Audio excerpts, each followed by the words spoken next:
Ya pemirsa, tahun 2016 merupakan titik perubahan pelayanan birokrasi pemerintah menuju pemerintahan yang lebih bersih dan bebas KKN. Pada 28 Oktober 2016, Presiden membentuk Satuan Tugas Sapu Bersih Pungli atau Satgas Saber Pungli.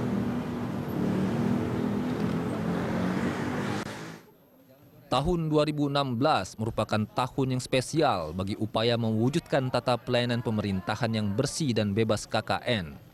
Pada 11 Oktober 2016 lalu, secara mengejutkan, Presiden Joko Widodo melakukan sidak ke kantor Kementerian Perhubungan saat operasi tangkap tangan tengah dilakukan kepolisian terhadap sejumlah oknum pejabat Kemenhub lantaran melakukan praktek pungutan liar dalam pengurusan perizinan. Saat sidak dilakukan, Presiden terlihat geram dan dengan tegas menyatakan akan segera menghentikan segala bentuk pungutan liar karena turut menghambat pertumbuhan pembangunan di Indonesia. Dan ingin memastikan dan saya perlu peringatkan kepada seluruh lembaga, pada seluruh instansi, mulai sekarang ini stop yang namanya pungli. Hentikan yang namanya pungli, terutama yang berkaitan dengan pelayanan pada masyarakat, pelayanan pada rakyat. Stop, hentikan. Saya sudah perintahkan tadi ke Kementerian Perhubungan, ke Menpan, ya tangkap, langsung pecat yang berhubungan dengan ini. Sudah, itu aja.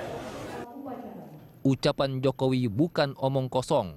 Pada 28 Oktober 2016, Presiden Joko Widodo langsung membentuk Satuan Tugas Sapu Bersih Pungli atau Satgas Saber Pungli. Satgas ini dibentuk dengan Peraturan Presiden Nomor 87 Tahun 2016 dan Keputusan Menko Polhukam Nomor 78 Tahun 2016 tentang Satuan Tugas Sapu Bersih Pungutan Liar.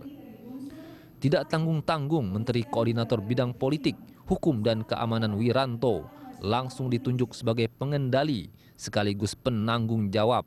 Sementara Ketua Pelaksana diserahkan ke Perwira Tinggi Polisi Berbintang 3, Irwasum Polri Komisaris Jenderal Dwi Priyatno, yang didampingi dua orang wakil ketua, yakni Inspektur Jenderal Kementerian Dalam Negeri Sri Wahyu Ningsi dan Jaksa Agung Muda Bidang Pengawasan Widyo Pramono.